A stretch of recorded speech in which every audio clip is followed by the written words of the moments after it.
a podcast to honor the gods. This better come with a sacrifice. Dave X Media.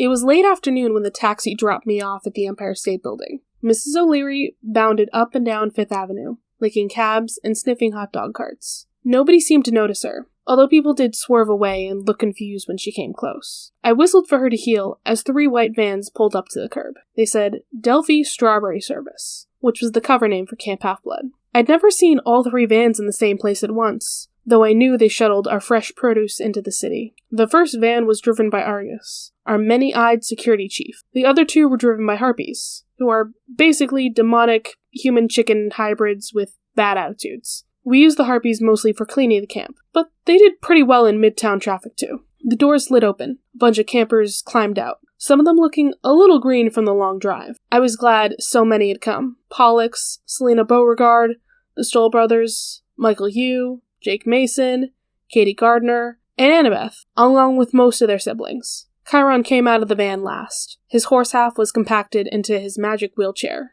so he used the handicap lift. The Ares cabin wasn't here, but I tried not to get too angry about that. Clarice was a stubborn idiot. End of story. I did a head count.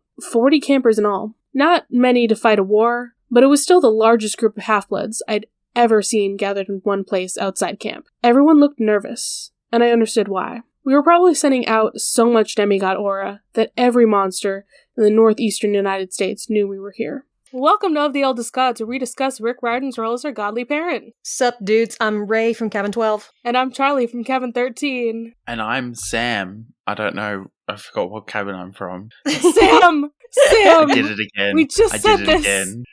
You literally said I'm a veteran, and I was like, shit, I do not have anything open to organize myself. I think I'm from Cabin 11. You're Cabin 11! This is your father in this chapter.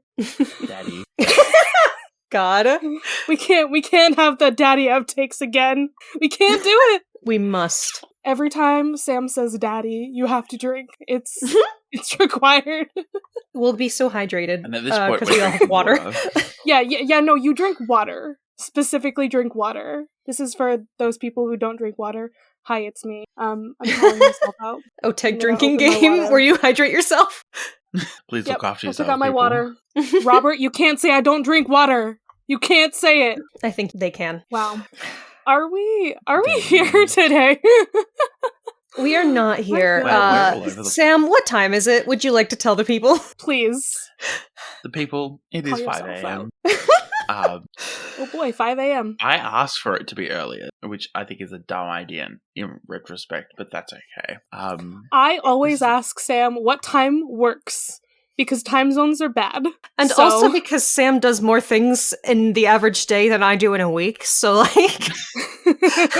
It helps me sleep really good. It keeps the brain thoughts out of my head when I'm trying to sleep. Oh my god, the brain. Yeah. No, that checks out. I can't do it. Can't do it, Sam. This is why you are a child of Hermes. Every time, I just have to reiterate, it's because you do so many things. There are a lot of things on my plate. There's quite a few bits and bobs I'm juggling all at once. I've had my family in town this weekend, which is great. Oh, damn. Fun. One of my family members went forward over a mountain bike and fractured some bones. So I've also then had to drive 4 hours to the next town with a better hospital and back to pick him up. And then today I've got to work all day, and then I have band rehearsals for our Christmas concert that we're doing 5 in like a week. So, totally like normal stuff for one day. That sounds so lovely, and also, if I had your life, I would die. Oh yeah, I'm still dying actively on the inside. I just smile, grin and bear it. It's distracting. There's a lot of other annoyings or things that I could be about that I don't have the time to. is very distressing. You're doing great, and we love you so much. Take care of yourself, Sam. Sometimes I'm like, wow, I'm stressed out. And then I think about how Sam is doing. And I'm like, no, I'm not. All right, friends. Want to talk about Percy S. Jackson? Well, do we want to talk about our announcement, maybe? We do, in Maybe? fact. We do. Just a So little bit. presumably, if you're on our Discord or if you follow our social medias, you will have already heard. But this is going to be the last episode covering this book for a little while now. Yeah, it's We're so leaving it on a sad. great cliffhanger, by the way, people. Right, I was thinking that it works out quite well. Like, in my brain, I was like, I feel like the last chapter was a really good one. And then I read this chapter, I'm like, okay, this one's pretty good too. Like, you know? Sometimes, I think Rick is just good at cliffhanger. I think that's that's true. They're basically all that's the thing. cliffhangers. Yeah. So, we shall indeed be covering the Percy Jackson show on Disney+. Whoa! I'm very, very excited. You are? Yeah. I am in fact. Well, I'll be more excited next week. I haven't watched any of the trailers yet. I'm saving them. That's true. And then we're going to do a pre-show episode next week to talk about theories and our hopes for the show, and just so I'm going to watch the trailers right before that so that You do that. Yeah, it'll be fun. It'll be so good. I'm And so then, excited to watch the show. I know, it's going to be so good. I hope it's so good. Literally, we're gonna have watch parties, like when the show comes out on Wednesdays, and then we're gonna record, and then we're gonna release an episode. It's gonna be great. You guys are going to be so busy. I love it. Yeah, I'm just gonna block off my Wednesdays for just of the oldest god shit. Yeah. That's it. I believe that clashes Forever. with about 5 other podcasts on the network at this point. There was You a know what? conversation the other You day. know It's like, what? we all record on Wednesdays, right? No, Christina moved her restricted section stuff to Tuesdays, specifically because of the Percy Jackson show. Oh my god. I love it. I knew I she'd love moved it, but that. my brain did not connect the dots that it was because of Percy Jackson. So That's so sweet. Oh, Christina. we love our pod daddy. Thank you so much. It's good shit. Okay. So yeah, that's just to like set up your expectations. Like we're leaving you on a cliffhanger after this chapter. Yeah, we're gonna cover the show. It should be fun. Heck yeah. And to continue, I will tell you all what we actually did read today. What did we read? What was it? We read Two Snakes Save My Life, which, okay, so when the chapter title is overly granular, normally I have complaints about that, like when it's a very specific thing that doesn't really have to do with the chapter as a whole. But I think George and Martha deserve some recognition. Every do. time. They are my favorite characters. Yeah, and so- there are a lot of really good characters. There are. I feel like just for Sam, I might need to make like a piece of merch that's just like George and Martha's #1 fan. Like just for Sam's sake. Because like every time you come on for them. I think my appreciation has grown as like you guys have gone back through the series as well, because I'm sitting here, I'm like, actually, I like them even more. They remind me too much of my family. Like, Aw. it's just the weird priorities. It's like, we're talking about stuff, life and death stuff here, and you want rap? Like, Yes, correct. priorities. They do. deserve them. They So deserve yes, all the rocks. But this chapter one- title. This chapter just feels like a setup. It is, yeah. We're doing so much setup in this book because, like, you know, it's either we do some setup or we just talk about fights, like, constantly. We're gonna have a lot of fights. It's a war book. We're doing so much setup, it feels like the Harry Potter and the Order of the Phoenix. Sorry to trigger everyone right there. Triggered. Ugh. Oh no. How dare you talk about that scarred boy in my presence. More about Harry Potter and the Order of the Phoenix. I feel like we always say that during these books, that like the first half at least is just set up. Yeah. I mean, it's because you gotta move all those, like, different threads, you know? The threads of fate. you could Well, say. and it's also that Rick loves to format these as sort of mystery books. The more Mhm. little mysteries he can seed in and then pay off later, the happier he is. Yeah, give you like half the info. Yeah, it does really well in that young adult genre there as well. You know, lots of different threads, and they all kind of come together really nicely in the last 4 or 5 chapters. But what I do like about it is that there is still really consistent character development. You can really easily fall into a weird trap where your characters don't develop for, you know, the first 15, 20 chapters, and you're just like sitting there waiting for the plot to happen. A la Harry Potter, and then all of a sudden all the plot happens in about 2 chapters and half a page, and like shit, all of this has happened all at once. Whereas at least for this, like even reading this, like for some reason I've lost my copy of the book. I don't know where it's gone. I'm actually really upset about it. But I Cancelled. was reading and I was like, oh, I remember like where this was in terms of the development, what had changed, and obviously the whole, you know, dipping in the river Styx. Yeah. The setup isn't devoid of character. It's also setting up what's going on with the characters. It does work very well. Oh, and we call back to some of this stuff like in the next Percy Jackson series as well.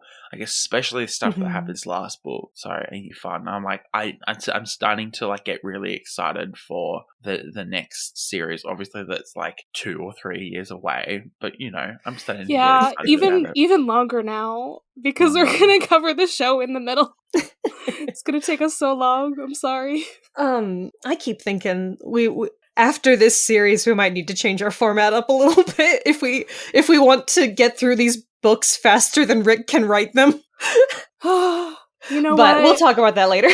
Maybe instead he'll focus on the show and stop writing new books. Is it bad that I want him to do that instead? Like stop writing new books, Rick, please, so I can catch up. He could never. That's how I feel about a lot of franchises, though. So let me give you guys the quick chapter summary, the Spark Notes. Percy calls in the cavalry. I can't say that word. Percy calls in the cavalry, sans horses, since Chiron isn't even in centaur form. Wow. Percy leads about 40 campers into the Empire State Building and up to try to get an audience with Zeus. Olympus is nearly empty, but Hestia says hi, and she gives Percy a quick Luke backstory vision. Only Hermes shows up to deliver messages, and he's pissed at Annabeth for quote-unquote not saving Luke, which Percy rightly points out is hypocritical, but there seems to be something going on there. Athena agrees with Percy and Annabeth that Olympus is in danger, and she tells Annabeth to use Plan 23, and also reminds Percy to remember the rivers, whatever that means. And then we discover that the entirety of New York is asleep, and the invasion has begun. Dun dun dun. Down. So we're gonna get into the real war after our show break.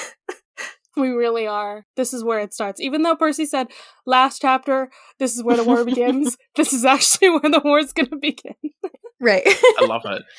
It's so incredibly a hallmark of what the Percy series is like. War's going to begin. Oh, we're going to wait a whole chapter of like, you know, me having to deal with the stupid gods because the war's begun. The gods won't like acknowledge the fact that it's begun. The first part of war, diplomacy.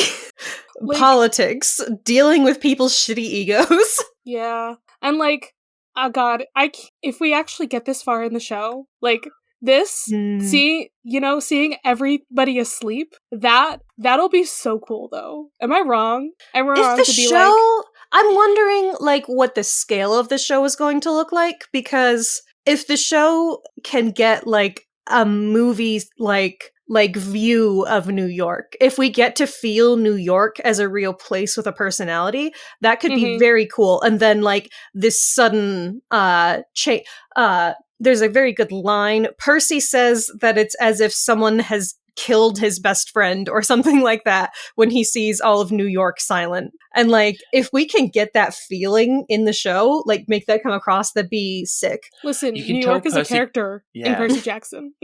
You can tell that Percy comes from New York because he's pretentious about coming from New York. He is.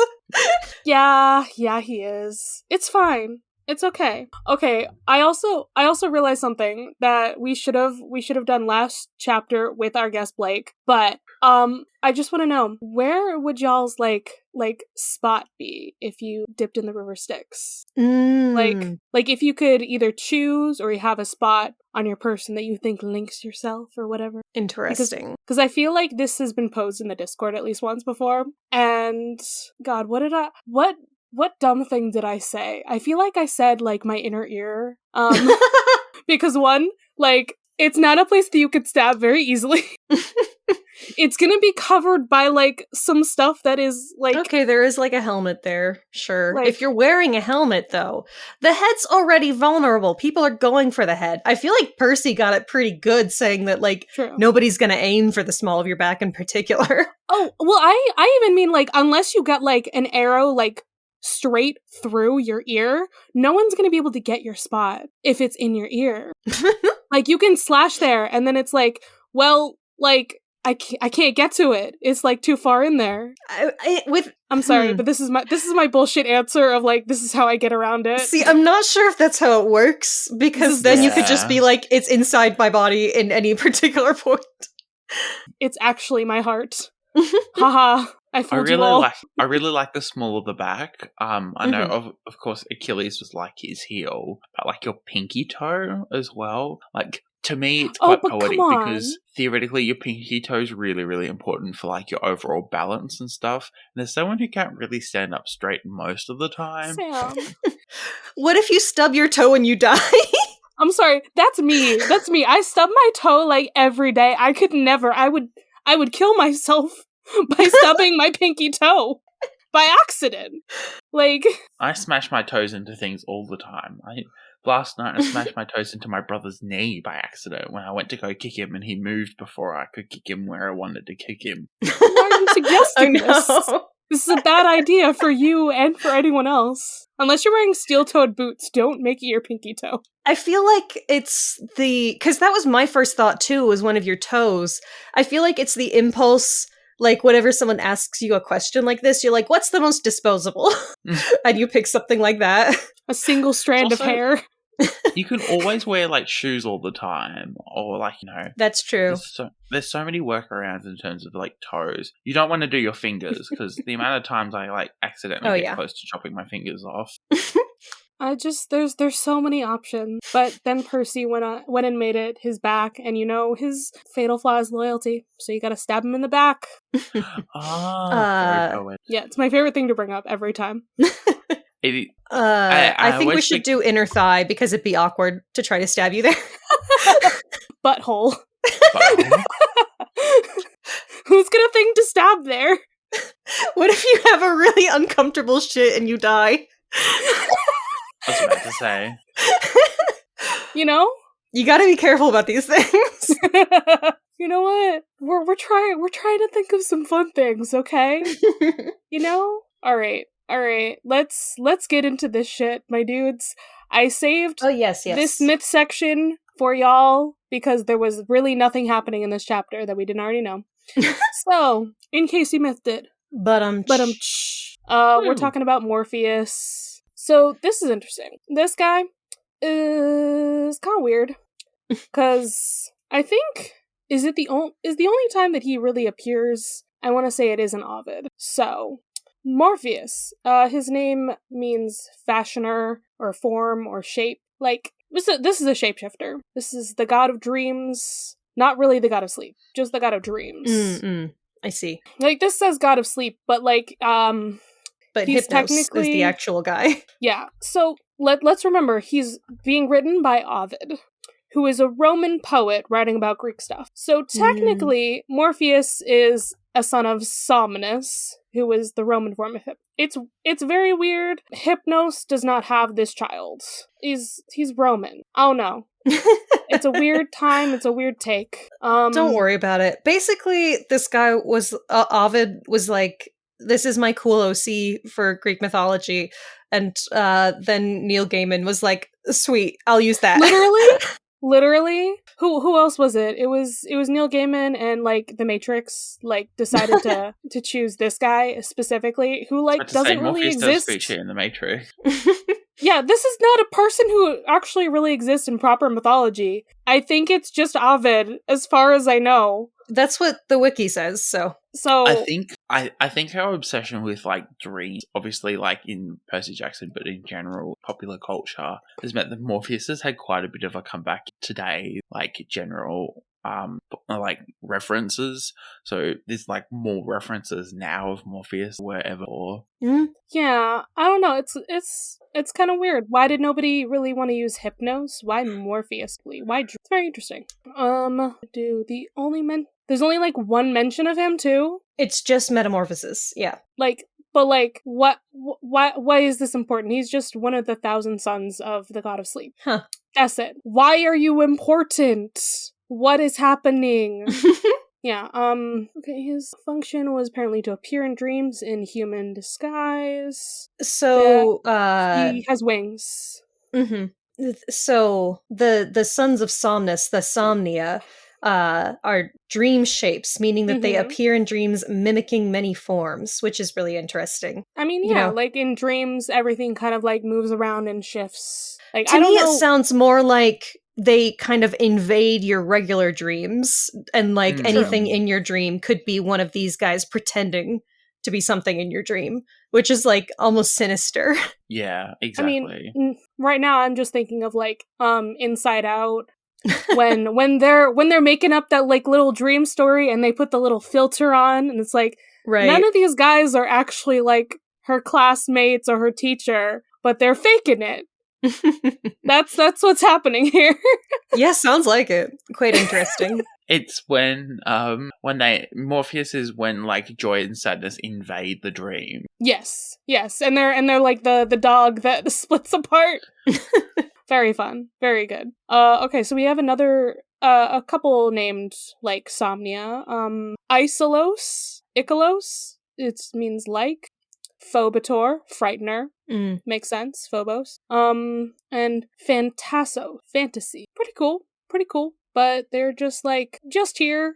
And then for some reason, everybody was like, yeah, they're really cool. We're gonna steal this because that's a really cool name, I guess. So, one writer about this said that these are literary, not mythical concepts, which is an interesting way to like distinguish that, but makes sense to me. But apparently at least one guy was like, maybe these dream forms, maybe even including their names, have Hellenistic origins, and it's something that got picked up. So it really could be either, but I don't think that there's any evidence that they existed before the metamorphosis. Yeah, and if you want, like someone wrote like Greek god fan fiction and was like, "Oh yes, now it's canon." It's like you can't force your head canon on other people, please. It's like if in 1,000 years, people started adding Percy Jackson into the Greek canon. And they're like, this is a certain interpretation of these,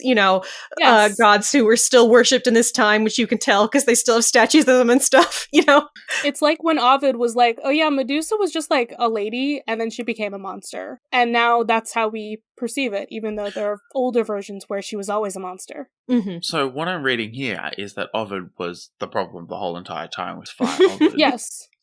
Ovid's literally just the Rick Riordan of his time, and then everyone was like, we're going to take all this stuff super seriously.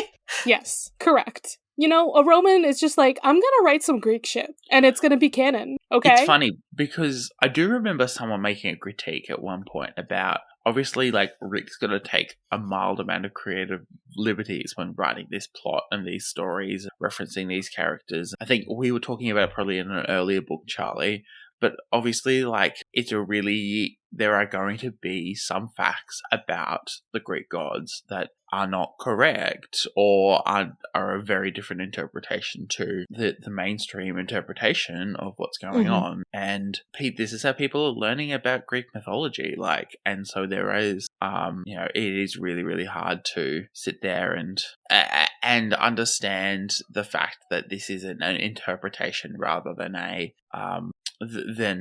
exactly what's going on. Right. As much as we like to take stuff out of it.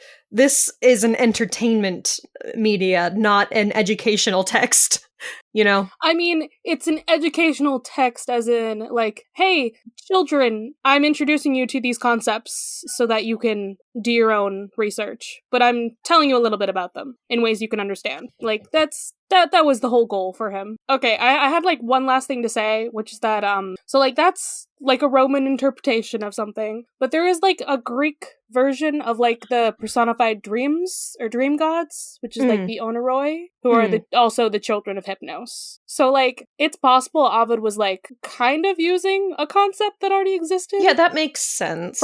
From like, the Iliad and the Odyssey, so... I know the word Onoroi from Over the Garden Wall. That's what they call them. I can't remember if it's just the song or if it actually comes up in the show, but when Gregory has his dream and goes into the clouds, they're called the Onoroi. Of course they are. Bro, we should just, like, randomly cover Over the Garden Wall for no apparent reason. I would love that.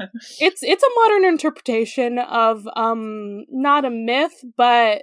Well, it's a modern interpretation of, like, Americana mythology, but also, yeah, and Dante's Inferno.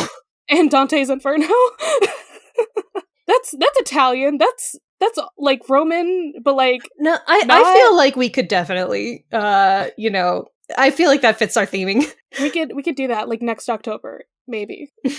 Or, like, we could do the Twitches thing we wanted to do. Either way. We can do both. Both is good. We can do everything we want to do. Porque no las dos. Okay, let's talk about this fucking chapter now. Because there's, indeed. like, 20 pages of a chapter. And we have to release Sam so that he can maybe rest some more.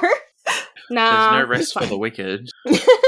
Sam, you are very, very wicked. We know. I do love how this chapter starts with some very classic Percy Jackson sarcasm. Yep. It does. But also it starts with, I love New York. Like... He's really in his pretentious New Yorker phase in this chapter. He really is.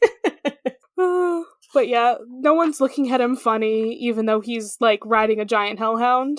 Alright, he's called Annabeth twice on his mom's cell phone. Which we were wondering if he took the cell phone before, and he super did. So that answers that, I guess. I mean, this would be dangerous if he wasn't also inviting 40 demigods into New York. So, like... See, all the monsters are busy right now, so... Yeah, like, the monsters are starting the war, eventually. They're gonna come for them, but, like, they're waiting. They're biding their time. There are so many songs I could reference now. You know what? I'm just realizing, why didn't, like, Percy try to, like, call from the underworlds? Like... It says he did. Did he? Is that what he was saying? He'd gotten surprisingly good reception at the mythological center of the world. But he didn't want to see what the roaming charges would be. He'd called her once from the tunnel. What tunnel is he talking about? Trying to get out of the underworld? Maybe. Or like the New Jersey, New York tunnel. The one that everyone ended up getting stuck in traffic in at some point in every movie. I figured he was referencing, like, somewhere in the center of New York, because that's the center of the mythological worlds. But why would it be surprising to get good cell reception in New York? That sounds bizarre. I don't know, man. No, I think he's talking about tunneling out of the underworld. You could be right. I just mean, like, why didn't he call somebody when he was trapped in a cell and be like, hey, could someone let me out of here, please? Can someone come rescue me? And say maybe he didn't get reception down there? I don't know. Maybe. I love how his fear of his mother overrides, any, like, emergency at this point in time. It's like, I don't want my mother to pay roaming charges. Yeah, exactly. That's way more scary. Okay, so we have the cars show up. White vans showing up. Would you hop in the white van, Charlie? My first instinct is to be like, oh, Camp Half-Blood has pedophile vans. They're fine. Delphi strawberry service vans. They're not suspicious in the slightest. Not at all. Nope. Kids, get your strawberries. Come over here and get your strawberries. Don't do this to me. I cannot. Okay, but how are these 3 vans holding 40 campers? How big are the vans? I was about to say, it's surprising the amount of humans you fit in a vehicle at a time. Yeah, especially when there's usually no seats in it. Yeah, I was imagining, like, container vans and that there aren't seats and they're all just standing in the back, like crushed in. See, I was imagining their vehicles like from Halloween Town, where they're bigger on the inside. Because there's only 3 of them, and I feel like you need 4 to comfortably, at least somewhat comfortably, seat 40 kids. Well, they're not comfortable. It's very clear that they're not comfortable because some people get out of these vans not feeling very well. So I wouldn't be surprised if they just really shove them all in. I mean, they also could just be car sick because they don't drive in vehicles very often. They're stuck at camp for like most of the year. Well, I'm just assuming that letting harpies loose on New York traffic means that there's a lot of sudden stops and turns. True. Yeah, I think the people who rode with Argus are fine. If you rode with the harpies, you have car sickness. I'm so sorry. And Chiron, these are handicap accessible vehicles. So very good, very good. He's got his wheelchair. And the Ares cabin is just not there. And Percy's like, I'm not even mad. I'm just going to move on. I am mad, but I'm going to not think about it. I do love that he obviously has, like, priorities, and he kind of understands that, like, there's no convincing Clarice at this point. Just, just, like, we've got to roll with what we've got. I'm mad. They could have, like, 10 more campers, But we don't, so we gotta keep moving. Keep moving forward. Alrighty. Well, Percy's trying not to think about how one of these kids is going to be a spy. Mm-hmm. He's really trying not to think about it. But he's also looking at Annabeth funny. No reason at all. He's just like, huh. I do love how it takes a full, 20 minutes for Annabeth to realize what Percy has done. Yeah, she's thinking about it from the very beginning. She's like, you look different. Something's up. But You got a tan? Where did you go? Italy? I kind of expected her to figure it out, as soon as someone said, you have, Achilles curse or something. I thought that she was gonna just pick it up straight off of that. But maybe she's in denial. Maybe she's just like, Percy's not that stupid, right? Right? Come on. It's also one of those things where, she's got a lot going through her head, and she probably isn't stepping back to understand, fully what's going on. Right. Yeah. And then Chiron is like, well, I'm here to wish you luck. Goodbye. He's not going to stay and lead them. Percy is their leader. He called everyone. It's his job. Chiron's like, see you later. I'm going to try to find some more fighters for you. Maybe. Thanks, Chiron. I do love how Chiron then canonically leaves New York before New York goes to sleep. Yeah. Which is a smart idea. It's a big city to leave. That's a long distance to get out of there. He's a centaur. They have that, the magic, fast travel thing. Oh, I forgot about that. Yeah. Don't worry about it. Argus is a very good driver. Yeah. I do wonder if, Chiron immediately knows what Percy has done, because he did teach Achilles. We gotta remember I think that. so. That makes sense to me. If it's something that Percy can be noticed just by knowing him very well. Yeah. Yeah. Percy seems to have completely forgotten that he had taught Achilles. And it's just hilarious. I love it. All right, so we gotta go through the security guard, who you have to notice what book is he reading. It's a big black book with a flower on the cover. I have no idea. What are you getting at? He's reading Twilight. Twilight has it has an apple on the cover. Okay. He's reading Eclipse. All right, sure. Am I wrong? I mean, I'm sure that there are other books. Are you sure? Now that you pointed out, was Eclipse out when this book came out? I think so. Okay, you look up when Eclipse came out. Okay, because I read all of these books around the same time. I read Twilight around the same time I read Percy this is Jackson. 2009. I'm Googling now. It's wild that happened. We had the Twilight series and Percy Jackson at the same time. Yeah, that doesn't feel right at all. It doesn't, but I guarantee it is the same exact time. Publication date 2007. There you go. Yep, you got me. I got you. Wait, no, Eclipse is the wrong one. Eclipse has a ribbon on it. Oh, then is it New Moon then? hold up. Sorry that we're Googling this now, but this is deeply, deeply important, obviously. I was like, the ones that I know for sure what they are, it's Twilight and Breaking Dawn, because one of them is chess and one of them's an apple. And then I was like, I don't know what the other ones are. Okay, it's New Moon, which is 2006, so. Sorry, it's So New that's Moon. like second Percy Jackson book time. Dang. Wow. Yeah. But Well- if you were purposefully making a Twilight reference, wouldn't you put the apple on it and make it very obvious? I'm saying. No. That I think No. you're wrong. You can think I'm wrong all you want. It's up to the listener. You The can. You can listeners, have your tell us cannons. tell us what you think this card is reading. I have no idea. I still want to know what's up with this guy. Like, this guy is still, like, the person I want a short story about. I need more on security That guard would be podcast. fun. Just like seeing who comes in and tries to get into Olympus on a daily basis. Just what this guy's day is like. My old theory was that it was Ganymede. Because I was like, oh yeah, like he's like the grunt worker for Olympus. I can confirm that it cannot be Ganymede now. So, who is this man? Is it like a child of Hestia?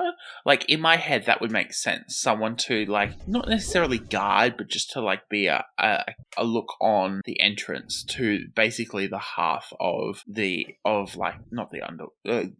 of Mount Olympus. Well, yeah, and I would, like, consider, you'd think Mount Olympus is the half of the world, and someone to look over that. I mean, Hestia doesn't have kids. Sorry, Sam. Yeah. I feel like It could be like, logically, like, I would have put Argus, the guy with a million eyes, who guards the camp. Instead, I would have put him here, guarding Olympus. Because he was, like, Hera's, I don't want to say watchdog, but yeah, basically he was, like, Hera's watch guy. Hera's guard. So, it would have made sense for it to be Argus to me, but it's not. So who are you? Who are you? Who are you? Bald man with blue eyes.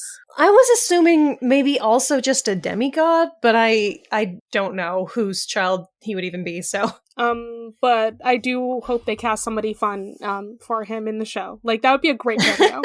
Just, like, have somebody really big just play that Lin-Manuel for 2 Miranda. seconds. No, we already have him. Goodbye. Gosh, the only celebrity I know. Are we expecting, like... Actually, you know who'd be great there? Patti LuPone would be great. She's off Union. The whole, I don't know whether anyone's seen this. It's people seeing Patti LuPone on the subway. She's so real. She's non-union. And it's just this whole thing. What? I'm so confused right now. That is the wildest thing to say about somebody. Like, how the union workers are the salt of the earth. No one is more real than my unions. My goodness. I don't know who I would cast there, but we already have Lin-Manuel, and he's doing some things. Because he's described with, like, blue eyes, my first thought is, like, Chris Evans as, like, a huge cameo, just for, like, a second. No. It's Chris Hemsworth. Just randomly there. And then they make a joke on how, like, he's the wrong pantheon, but, like, here anyway. Yep. Okay. So Very for some reason, classic Percy Jackson threatens a security guard. as you should, honestly. Why does this man has seen Percy go up there, like, twice before? A couple times before? I'm assuming that it's not always the same guy. I'm assuming there is only one security guard who does this, and he's also the one who chooses the elevator music. He gets to torment everyone with that. But yeah, this is clearly, like, almost, like, he's doing the right thing. This is technically an invasion of Mount Olympus. There are 40 of them. Okay, the gods are not there. Hestia's basically already said, Percy, you can come in anytime you want. I think they're bros now. But, like, why just let the demigods in? They're fine. So now we have new elevator music. And what does he say it is? Staying Alive. Yeah. Good. Percy's imagining Apollo singing it in bell bottoms. As he should. I feel like that's Apollo sending a message to Percy. Just going, I still exist. Please give me attention. It's so good. So, I mean, Annabeth's still questioning, what's up, Percy? Where'd you go? We don't have time for this. We're gonna go through Olympus. Annabeth has been cursed recently by Hera for going against her previous book. she's been sending cows after her. She hasn't seen any cows, but she's seen their leavings. I do Cow love shits. how, I do love how we avoid the word poo and shit in this really, really well. Even though, come on, it's a kid's book, Rick. I swear you've used poop jokes before. Nah, Come but it's on. funnier this way. She says that they leave me little presents. We had a chapter called "I Scoop Poop." we can talk about poop here. It's okay. But Annabeth, why don't you scoop up some of that and sell it as manure? I think you could make a good profit off of this. Kara's really helping you out. Just don't step in it. There are blue lights streaking across the sky towards Olympus, and they get close and then they fizzle out. And Michael Yu says that they're infrared scopes targeting them. So that sounds bad. That's not good.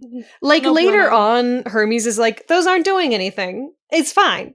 We're protected against magic. And it's no, if they're targeting you, that means that something bad's gonna happen later. Yeah, it means they're plotting. They're okay, this is where it is, where are the weak points in their defenses, Yeah. Sounds bad. Planning. Bessie is still in the corner in the big throne room. We Percy say hi. is so happy to see her. Him. She moos. It's beautiful. I imagine that Hestia takes care of her while Poseidon is away. Sorry, I keep forgetting Bessie is a he/him. Listen, I've forgotten our other trans character, the Ophiotaurus. He's a cow. I don't think he minds overly much. Yeah, it's fine. But we see Hestia again. It's my girl. It's my favorite girl. Okay, Yay! she's a scares lady. me a little She's bit. not a child. She's I crazy. think having a healthy fear and respect for Hestia is probably good. Why does she scare you, Sam? Please elaborate. I just feel like she could do really bad things if given the opportunity. Mm-hmm. It's like a child who really knows how to use fire. And it's I really don't trust you. I mean, she does not frighten me as much in this chapter because she's a grown woman. When she was a child... I don't understand why you guys are so afraid of gods who present as little girls. That's fine. I don't care.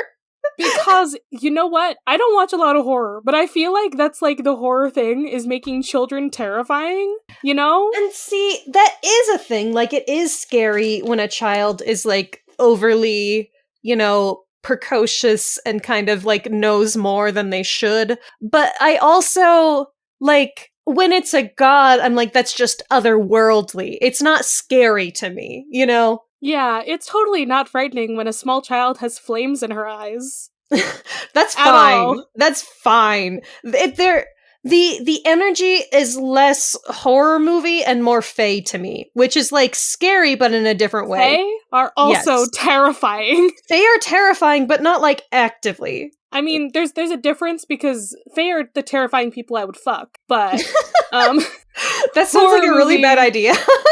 Horror movie, I would just run for the hills. Yeah. No, you get on the Fae's good side. You can eat their food and then you stay with them forever. And then normally that's bad Fine. though. No, it's fine. Persephone was fine. If Charlie suddenly disappears, we all know what happened.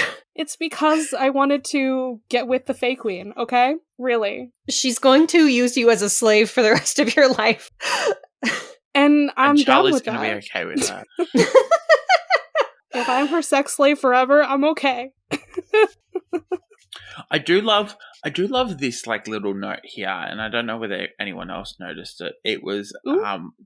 Percy bows and says Lady Hestia, and all the rest of the demigods follow in Paul, almost to the point where in my head it's they wouldn't have recognized her as a god if That's what I thought too. Yeah, which I thought was really I agree, important. yeah. And that respect shown towards her obviously then gleans that little bit of extra information. Like Sam, we talked about Hestia previously on the pod, and I went over how she's actually probably one of the most important gods, akin to Zeus in the pantheon, because she's the god that everyone prays to. She's the god of the home. She doesn't have normal temples like everyone does.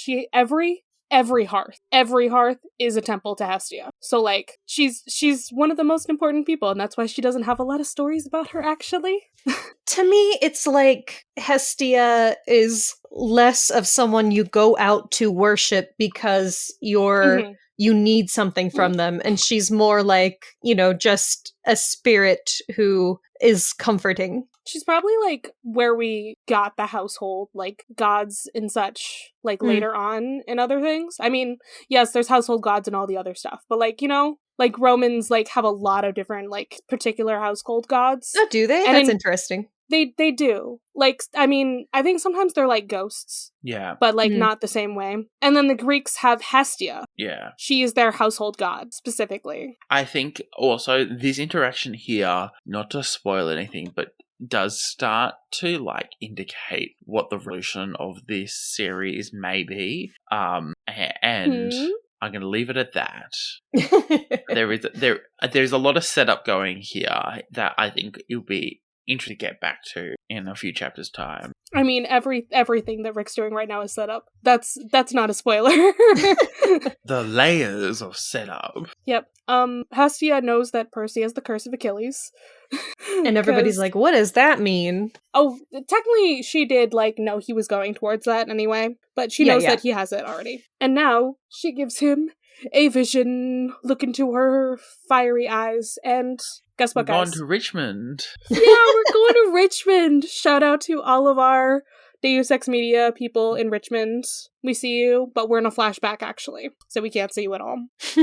So we have a 14-year-old Luke, a 12-year-old Thalia, and eventually a 7-year-old Annabeth. I've since forgotten how old she is. Yeah, I think Percy she's just 7. says she couldn't have been more than 7s, but I don't know the actual math. I think she was, because she spent 5 years at Camp Half-Blood, so she's either 6 or 7. So this is when Luke and Thalia first meet Annabeth? Yeah? She's baby. She's so afraid. I love her. I'm very sad for her. She just, like, ran away in the middle of the night, like, in her PJs with a hammer. My baby question girl. is, how did she get to Richmond from San Francisco? Don't know. They lived in Virginia. Oh, okay, sorry. Yep. Yeah, no. Dad moved to San Francisco in the 3rd book. Yeah. Okay. Yeah, that was, like, a whole thing. Don't worry about it. But, yeah. Like, she probably didn't get very far, actually, yet. And they found her. She's so close to lucky. Camp Half-Blood, too. Yeah, not that far away. But, here we have a very important moment. Luke gives her the knife. Yeah, the one that she's had the whole series. Yep. And, the little speech that he gives her is nice, too. And I wish that I could find it. So she's like, you're not going to take me back to my family.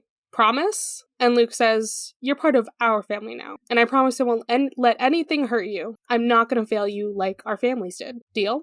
Yeah, that is deeply emotional. I was actually talking about the knife thing, though. Where he says that knives are for the bravest and quickest fighters because they don't have reach or power like a sword, but they help you find weak spots. It takes a clever warrior to use a knife. This adds on to why Annabeth is a rogue. Like, you cannot convince me she's not a rogue. She's the most roguey rogue there ever was. Yeah. But yeah, I feel like that becomes like almost part of her identity, which is also because she's a daughter of Athena, but, Luke's the first one to tell her that. Yeah, so Luke made a dangerous promise there, and we're all crying about it, but the scene is shifting. Annabeth's actually wearing clothes, not pajamas, and Thalia is limping. That's not good. And they're in front of May Castellan's house. So Luke's gonna sneak in to grab supplies because they don't have access to their old safe house. Yeah, and apparently he's a really terrible thief right now because they immediately get caught. I don't think he hasn't even left yet. Like, I think Hermes can just sense him, True, but also, I think this implies as well that Luke obviously hurt May quite a lot by running away. And Hermes is probably quite upset at the fact that Luke has abandoned mother. And obviously we find out later in this chapter that Hermes really still deeply cares for May. Yeah. And for Luke, so he claims. Look, we don't get to see... Yeah? But to say, the way that the gods look after their children sometimes, I'm like, okay. Yeah. Yeah. We don't get to see, like, the full memory. It just kind of stops with Hermes' voice, which Percy recognizes in, like, a few seconds. But no one else saw this vision, just Percy. And he says, how long was I out? And Annabeth's like, dude, you literally collapsed just now. Yep, he looked into her eyes and collapsed. But yeah, Hestia just still wants him to learn more about Luke, because, you know, just like in the later books that we were mentioning earlier, you gotta know your enemy and their past and all that shit. Yeah, It's sure, such a whatever. trope. I do think that it's interesting, you know, looking more into Luke. And I feel like, from Percy's perspective, for so long, he has just despised Luke. And so I think that it is interesting to go back and get more of that, like, sympathetic view from, like, Annabeth's perspective. Yeah. And again, I wanna know how things are gonna be done in the show once again, just like, because I was listening to another Percy Jackson podcast, like, covering, like, you know, some of their thoughts on what the show's gonna be like, and they're like, this is basically Rick's second draft at Percy Jackson. So if he wants, he could put in some of these, like, seeds in earlier on, like, instead of after the fact. So you never know. I do think that, yeah, I don't know. I'm not a big fan of this vision in terms of the fact that I feel like, as you said, I feel like Rick is trying to add that depth to that character that we haven't had in especially those first 2 or 3 books. And so you're sitting there going, why am I, like, obviously there's a reason we need that depth to that character to understand, you know, intentions going forward, but it's very hard to there watch it and go, that's going to happen now. I mean,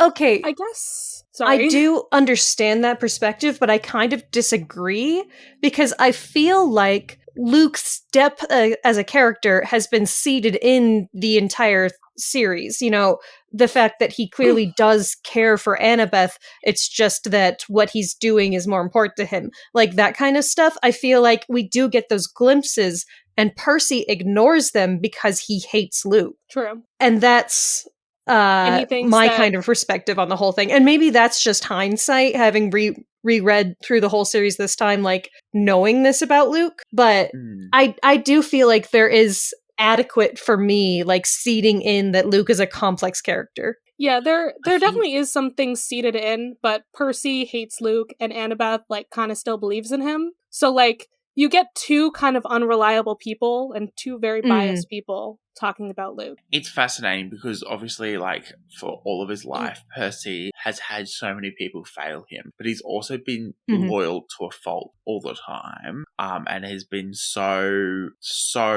incredibly supportive of his friend. And I think what we see, especially at the end of the first book, where Percy realizes Luke is not what he says he is that sense of betrayal, and that then, you know, when you break Percy's trust for so, you really can't earn that back.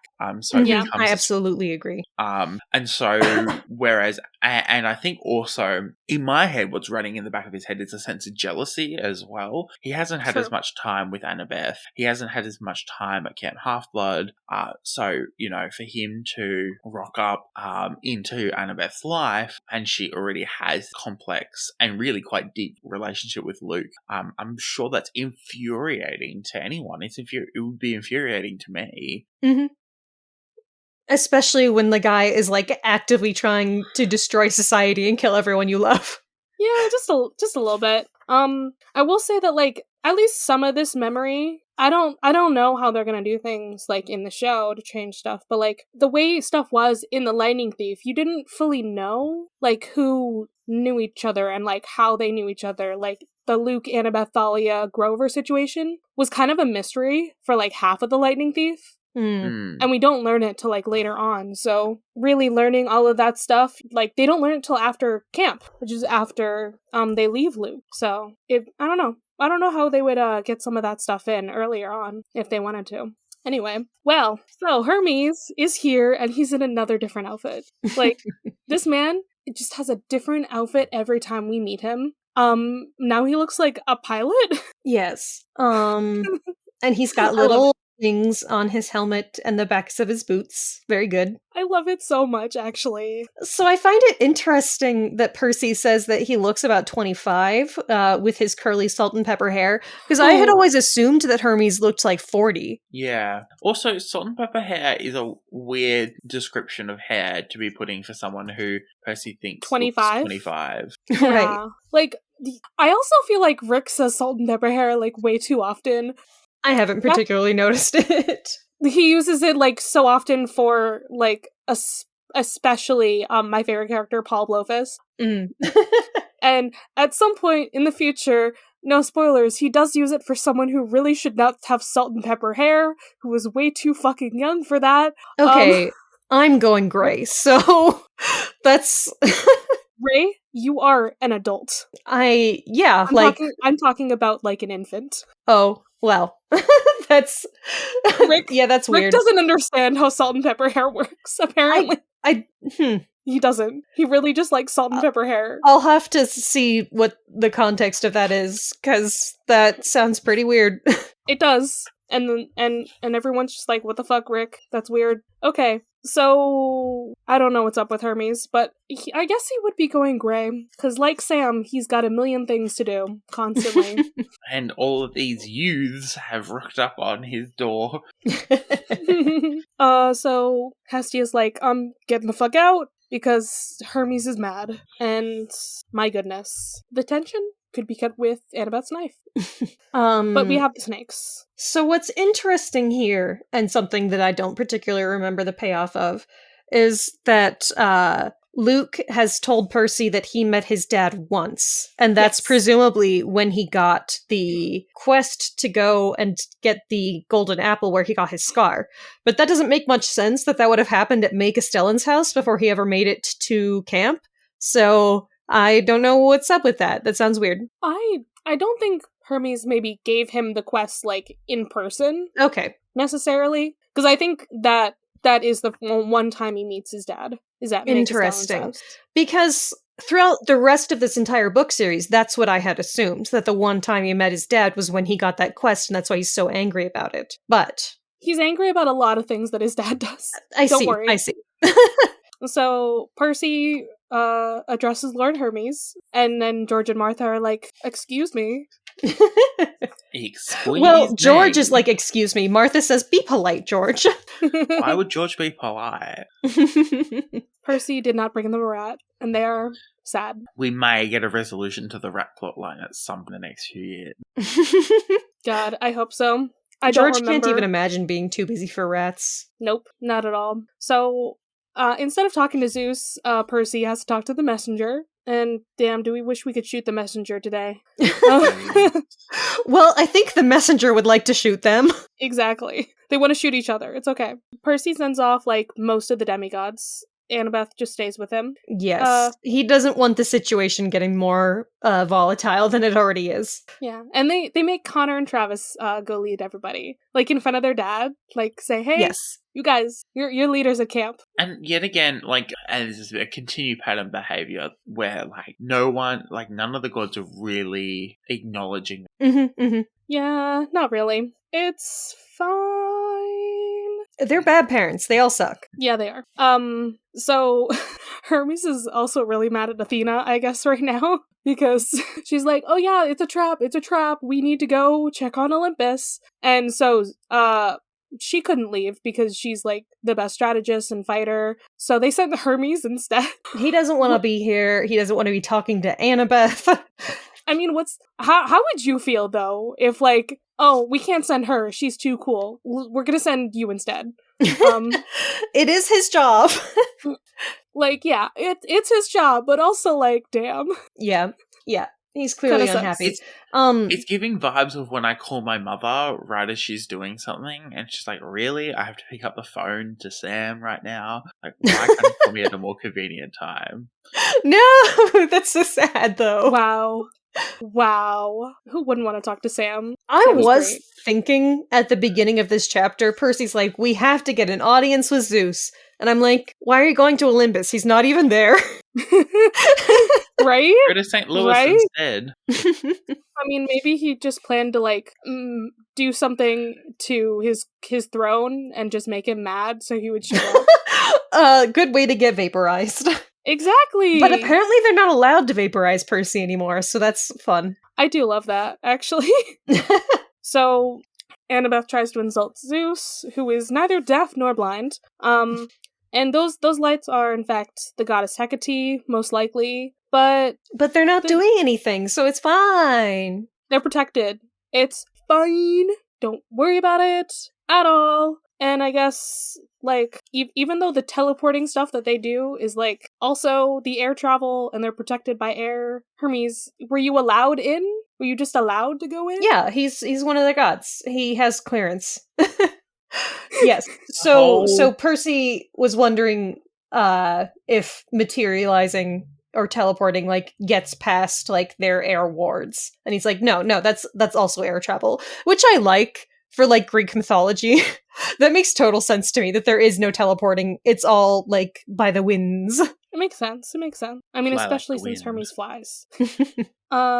Yeah, so God, the fact that Hermes is like, if Kronos wants Olympus, he has to go up the dang elevator. And now we have to imagine Kronos in the form of Luke listening to Staying Alive in the elevator I am with a bunch totally of here like for it. monsters. Yep, right? I can't wait for that moment. This is like a classic political move to like frame something as ridiculous just because you don't want it to be true. Like, Absolutely. obviously, Olympus is gonna get attacked, but, you know. Yeah, they're all idiots. But also, like, Typhon is their greatest enemy, not Kronos. We're more worried about Typhon. Okay. It's the whole we fought them before, we know what we're doing, rather than, oh, you've actually got concerns, well, yeah, let's help you. Mm-hmm. Guys, just all- guard your home turf. Yeah. Just, all of them are being dumb. Guard their home turf. That's what they need to be doing. They need And to they don't learn from understand. Capture the Flag in camp. They all have to, like, go back to their rudimentary battle tactics. Literally. We've also got to remember 'Cause- that, like, the demigods are the boots on the ground. They know exactly what's going on True. on the ground. And there's no, like, understanding or respect for that, Mhm. which I think is Mhm. probably why, like, this interaction's so frustrating. They talk about history and Typhon, but realistically, Percy knows that Kronos is much more dangerous than he has before. Yeah, exactly. But I mean, they are right that Typhon's a huge issue. So I don't know what the solution for the gods needs to be, because he has destroyed only half of Kentucky, and that's progress. So Like, how many people are dying? How many for people? real though, it sounds Yeah. bad. It's pretty darn bad. So Hermes that's isn't fully what- convinced himself. I think this is also kind of the breaking point where you realize that the gods don't agree with each other all the time, but you're sitting there going, they're all trusting that the decision they've made is going to work out. You know, it's the whole Hermes sounds like he's trying to self. Yeah. So we did hear that Athena wanted to come, and Annabeth asked if there were any messages for them from Athena. And he gets all huffy about that, and then George and Martha have to get us back on track. Well, George would like to go back to battle to be in laser mode again, so good for him. I wonder what other modes they've got. There's got to be a ton, right? I wonder how you switch them. Is it like Ben 10-esque? It's fine. So what did Athena say? They have to hold Manhattan on their own with no help. That's it. And then for Percy, remember the rivers and also stay away from my daughter. Don't we love that? It's taken me 3 reads of this over the last 24 hours to understand what they're referencing. It's in terms of remember the rivers. But my brain just did not compute it, which we'll find out later. But I'm like, what are they what's going on here? And I couldn't read on. I've got an illegal version of it on my phone. Sam. No, I was doing that same shit when I lost my Battle of the Labyrinth copy, which I did find eventually. It was just in my room, like under some fabric piles. You guys are both cancelled for that losing your it's books. sitting in a really random spot. How dare you lose your Percy Jackson books? I can't trust I've either got of you. everyone except for The Last Olympian. The Last Olympian, as well as a book, is I've only read once or twice. Or the rest of them I've read like heaps of times. But I don't know why, but I always either couldn't find The Last Olympian at the library or we just didn't have it at home. Yeah, I also have the least amount of recall for this book. I think I've only read it once before. Yeah, this is, in fact, where some of my memory goes fuzzy. Eventually, I will not be able to do myth sections the way I have done them lately. So, it'll be very fun for the next series. So, Annabeth and Percy's faces are very red. Annabeth says that she's sorry about Luke, and Hermes gets fucking pissed. Yeah, it's not great. He's just really fucking mad at her. Yes. He says that she could have saved him. And Percy's like, what are you on about? And then Percy does the little Uno reverse, like, why didn't you help out Luke? Literally? No, you. Literally. Hermes, look in the mirror. Look who's talking. You could have saved Luke. Who is he mad at? It's you for being a shit dad, so.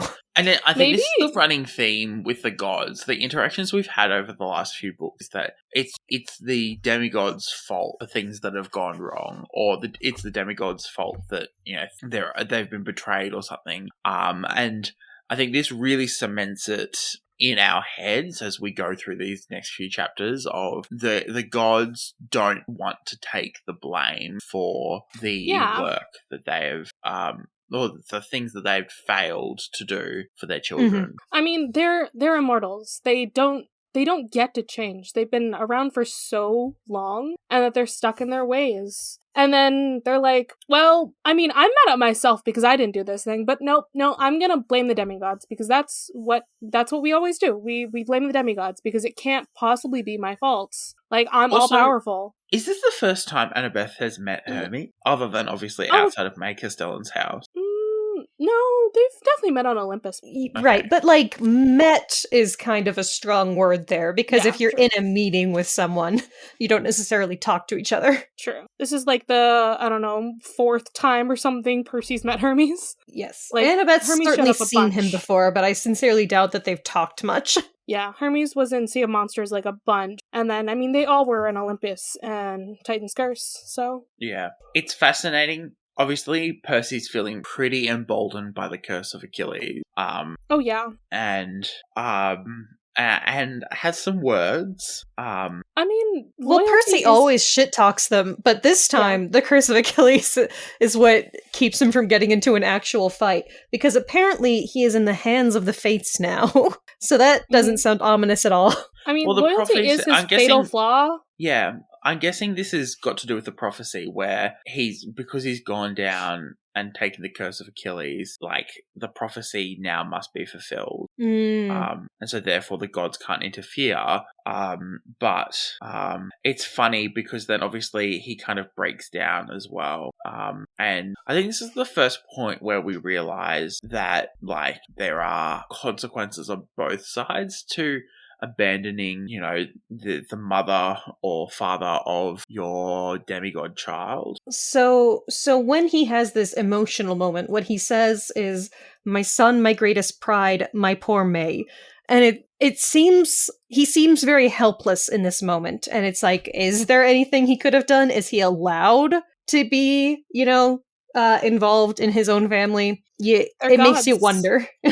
They're gods. They're really not supposed to be. They're supposed to do their jobs. But, like, I don't know. He's the god who also has the most things to do out of all of them. So, like, being an absentee parent is, like, would more likely be his thing because he's running around all the time. I'd also like to mention that, like, okay, so he's got a cattle prod against them. In reference to, like, you know, he's got some hurting aspects to his his godly influence. See, like, that is interesting. Like, I just thought he was just being threatening and generically. I mean, yes, but also he literally stole Apollo's cattle. So just, you know, little reference there. Maybe.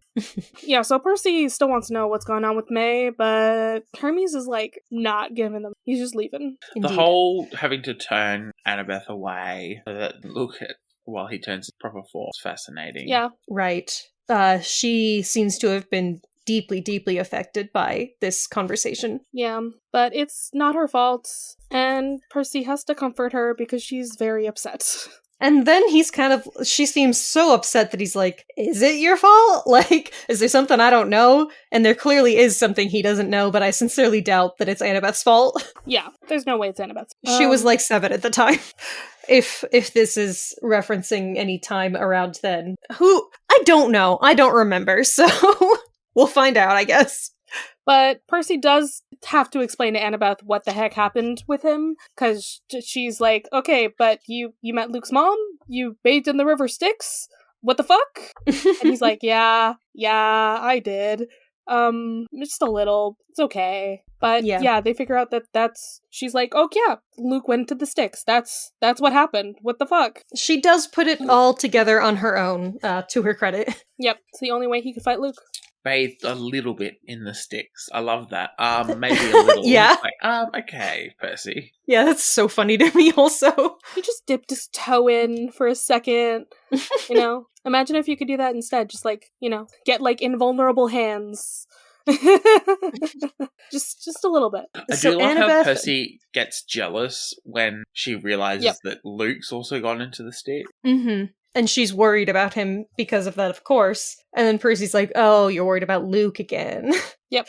Always Luke. But both of them survive the sticks. That's what's important here. And Annabeth's mom mentioned Plan 20. And she knows what that is, and it's something to do with Daedalus. Mm-hmm. Lots of Daedalus stuff going on here. And we still don't know what rivers Percy has to remember. Is it the Styx? The Mississippi? No one ever explains anything to Percy. No, poor Percy gets left in the dark so often. He has to think. I'm sorry, you have to think, Percy. And he's thinking, he's trying. An interruption, but with the Stoll brothers. This is the moment. This is the big, scary moment where we look over all of New York. And it's it's quiet. New York. Why is it New York City quiet? It's never quiet. What did they do? What did they do to my city? Percy. Oh, Percy. He can't calm down. He loves his home. He's so I appreciate him. He's like a coffee snob, but New York. Yeah. And then we remember the line of the prophecy, and see the world in endless sleep. All of the island of Manhattan is asleep. The invasion's starting now. Done! The end. Yay! Maybe. We did it. What a great cliffhanger. I'm excited. I'm excited for it. But we're gonna have to wait. Yeah. I'm so sad we have to wait, but I'm also so excited of what we're covering next, so it's gonna be fun. It's gonna be fun, guys. All right, so Sam. Writing. Sam. Where can the people find you? Yes. You can find me personally at sam.the.journalist on Instagram and on TikTok. You can find the podcast. My podcast, I host Content and Capable. Get the content, the letter N, Capable on Instagram. You can find us on Facebook as well if you're keen that way. We're also on Thread. And yeah, go and check it out. We're just, as this episode comes out, just kind of wrapping things up for the year. I will go on my summer break, go and spend some time over the holiday period, and then I'll be back in February. Sam, I love whenever you use the royal we for content and capable things. It's just you, but no, it's is. No, it feels I like appropriate to think there's though. full team behind it. It's you have a whole team behind you. No, it's quite just you. Collaborative. It does become quite collaborative when my housemate has to be recorded at random hours of the day. Aw. That's beautiful, though. All right, do we have any media plugs? Because we can plug media, guys. Aren't you so happy about that? We can plug media now. Yay! I know. I am going to plug the TV series The Marvelous Mrs. Maisel. I just finished it. It is really good. I just enjoyed it. It was a lot of fun. It's written by the same couple that wrote Gilmore Girls, so it's that very fast-paced verbal delivery. And just insanely funny. Lots of cameos from other actors that played characters in Gilmore Girls. With a lot of fun. But yeah. Give me a second. I have to see if I've plugged certain things before or not. This is not updated at all. It's fine. Well, one of the semi-recent things that I have watched is What We Do in the Shadows. Nice. I've watched the movie and I'm keeping up with the TV show now. It's good. It's good stuff. I think I got halfway through the first. I haven't tried the show at all. I'm a huge fan of the movie, though. I mean, it's like the same vibes, just different guys. Right. They're just okay. So I watched the movie with my mom, and I at least started the show with my mom, and she loves vampires, and she's like, they're so weird and awkward, and I'm like, they're vampires. Vampires are just weird little guys. You ever read Dracula and how he just climbs across and crawls like a lizard, just as you do, just crawls on a wall like a weirdo. This is the vibes of vampires, okay? They're weird. They're weirdos. You ever seen them without this hat? Thank you. You did the quote. Anyway, weird little vampires. That's my plug. Good, delightful. Okay, I just want an excuse to talk about my tabletop RPGs. So I told you guys a while ago that I was reading the rulebook for Monster of the Week. I finally have started running the little one-shot that I kind of wrote, which has ended up being 3 sessions, but so we haven't even finished yet, but we're going to next time. But Monster of the Week is very fun and very interestingly designed. It's made for you to do your own world building, and like with doing our setup and then one session, like so much cool stuff has already, come to be. Like in our little universe now, we have fighting servants of different eldritch gods. We have an offshoot sect of Mormonism that worships the angel Moroni and has like ancient monster fighting techniques. We have a prophecy that connects at least 2 of our main characters. We have a little guy who sold his soul to Yog-Sothoth of Lovecraftian fame. It's very, very exciting. You guys should try out Monster of the Week if you ever get a chance. It's super, super fun. Bro, I really want to play like some RPG with you again. Like we definitely should someday. We need to. Remember that time we tried to and it didn't happen? I know. It's because I can't actually DM because I have to have everything like set up and I am bad at writing in general. Not as in my writing is bad, my writing is fine, but I can't do it physically. That's a vibe. Well, we're gonna do something. We're gonna do something. We got stuff. We have to. We have our Percy Jackson characters all made into D&D. Which you can go listen to on our Patreon. I was actually thinking about that specifically with Monster of the Week. Like, that would be a really easy system to like hack into a Percy Jackson setup. It'd be really fun. Bro. Bonus content. I don't know about that, but maybe someday. All right. Releases from this mortal coil. Perhaps I could. I don't know. Get out of my fucking cabin, because we're not even at camp anymore, guys. Like we have to go to Mount Olympus and like there's into the van to the apartment. We have to climb into those like white pedophile vans and like go to New York City and the war's happening, guys. There's a war. Everybody's asleep. God. Taking the Hobbit's Isengard. I'm sleepy. I don't know where this is going. Bye. I think we're done. Bye.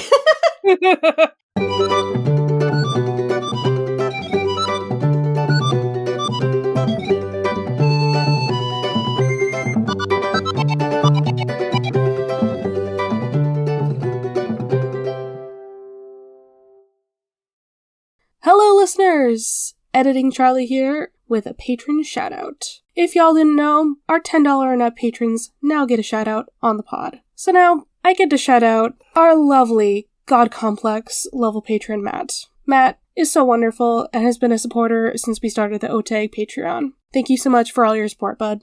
You can follow this podcast socials at Of the Eldest Gods Pod on Instagram and Tumblr, and at Of the Eldest Gods on Twitter.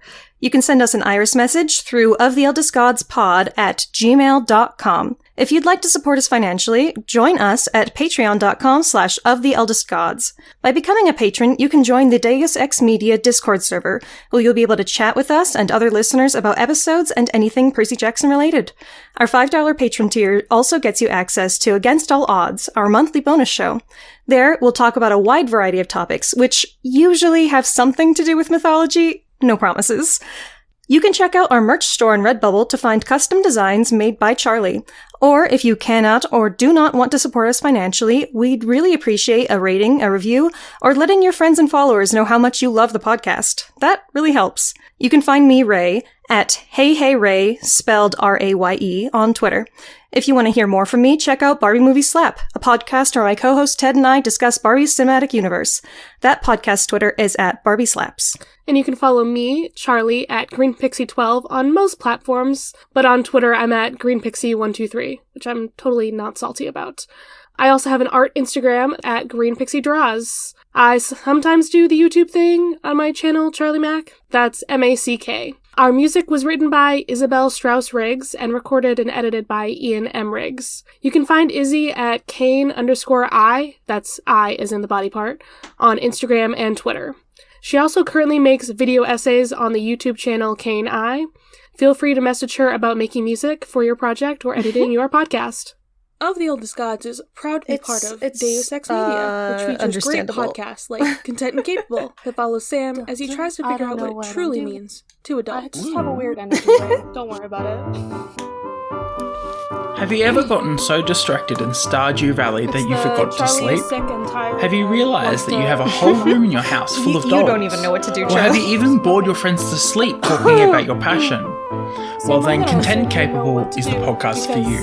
Join me, Sam, as I chat to people passionate about what they do, asking questions about how they fell in love with their passion, what they do, and how it interacts with their day-to-day lives. And also Catch the podcast every Monday as I find out what makes someone tick, all while gleaning interesting and insightful life lessons along the way. There'll be laughs, a bit of crying, a whole lot of conversations, and we learn just a little bit more about the world around us. We're just dead. That's it. We're just dead forever.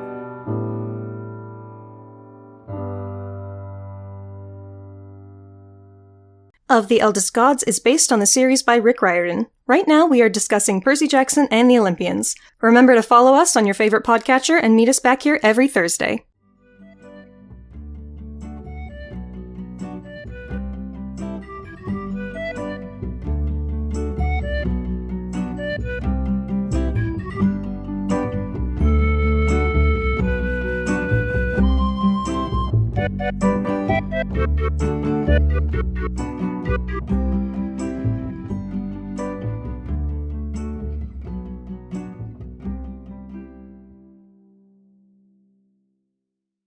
My roommates are here. Uno momento. Hi. How dare. They went to Target.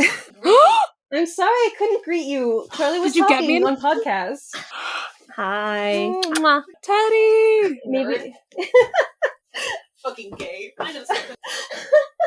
But Teddy, did you buy me anything at Target? Charlie asks if you bought them anything at Target. I bought myself something. Okay. I'm sorry, Sam. Now you have to look at items from Target. Oh, fuck yeah! Amazing! Yeah. Are you seeing this? Yes! I love Beautiful. that. Amazing. It was $60. That's not bad. Controllers are like sometimes. Yeah. And then okay, goodbye, I I love you too. Bye-bye. Amazing. Okay, sorry for the interruption. They're still on thin ice because they didn't buy me anything. Deus Ex Media.